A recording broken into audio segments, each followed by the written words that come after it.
Lady Sonia, moi j'ai un problème, j'ai besoin que tu nous répondes. C'est une dame.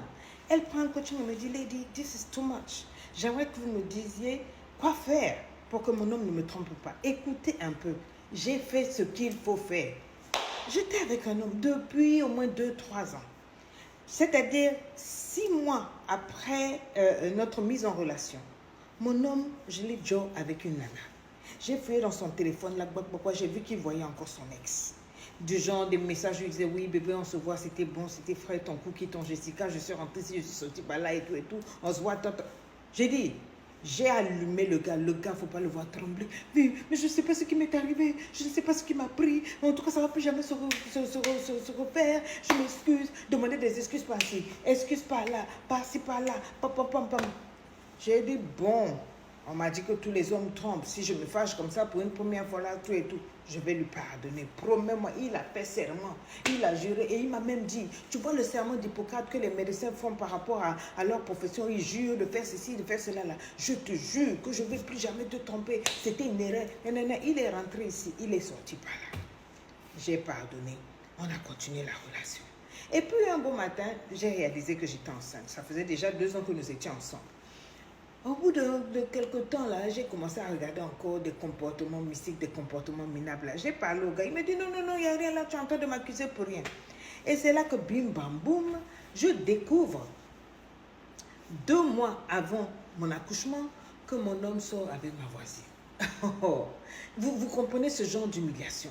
C'est-à-dire que malgré que j'étais enceinte, si vous me voyez, vous ne pouviez pas savoir. Je faisais le spa, le hammam, je faisais tout pour prendre soin de mon corps. J'ai tout fait, même pour faire attention à ma prise de grossesse, que ce soit juste pour la grossesse, pas 1 kilo par-ci, pas 1 kilo. Je me maquillais, je me coiffais, je me tressais, je faisais ceci. Mon teint était laiteux. C'est-à-dire, même une femme enceinte ne pouvait que m'envier. Je faisais tout ça parce que je me suis dit, peut-être que si je suis un peu toute là, le gars là va me tromper. Malgré ça, la pim pam pam, je lui ai dit, mais non, tu veux me tuer. Là, quand c'est comme ça, j'ai ramassé mes affaires, mes clics et mes claques. J'étais fâchée, je suis allée m'asseoir chez ma mère, avec qui je suis très proche. Faut pas voir mon homme. Il a commencé à pleurer, gesticuler, monter ici, passer par là. Il est venu à la maison avec sa famille. Oh non, chérie, pardon, faut m'excuser. Jusqu'à descendre sur ses genoux avec larmes à l'appui. Larmes, en invoquant Jésus, en invoquant tout. Il est venu avec son pasteur, il est venu avec ses oncles, ses tantes pour demander pardon et tout, et en même temps, par la même occasion, me demander à m'épouser. Ma mère m'a fait asseoir et m'a dit, ma chérie, il faut pardonner, il va changer, il va ceci. Vous-même, vous savez comment les mamans parlent. Elle a parlé, elle a dit, c'est pas grave, cette fois-ci, comme tu as accouché, maintenant, tu seras à armes égales. Tu vas te battre, je vais te montrer comment gérer pour que le foyer marche. Il a tellement fait pipon, il n'y a pas eu de problème. J'ai accepté, je suis revenue. Mes amis, quand je suis revenue là, c'est là qu'un jour, une de mes voisines vient et me dit qu'en tout cas, vraiment, je ne sais pas ce que ton homme cherche. Parce que quand on te regarde, la femme comme toi là, tu es belle. Je dis, quand j'ai accouché, il faut voir comment j'ai repris la taille. Je me suis inscrite à la Zumba Fitness. J'ai fait ceci, j'ai fait cela. Les dernières techniques de maquillage, dernières techniques de coiffure, dernières techniques de ceci. J'ai fondu, j'ai perdu près de 20 kilos. Je dis, quand vous me regardez, on dirait une vierge, une jeune fille là. J'ai resserré mon tout. J'ai fait ceci abdominaux, c'est-à-dire mon corps est ferme comme ça là. J'ai fait un régime draconienne. Il faut me voir dans la maison. Je prépare, je fais ceci. Même quand je sers mon mari, je mets les talons. Rouge à lèvres, tout et tout. J'ai dit, je vais tout faire. Aucune femme ne va pas me prendre mon mari. C'est là que la dame me dit que, excuse-moi, mais quand j'étais partie là, ton mari a reçu dans la maison 2 autres femmes.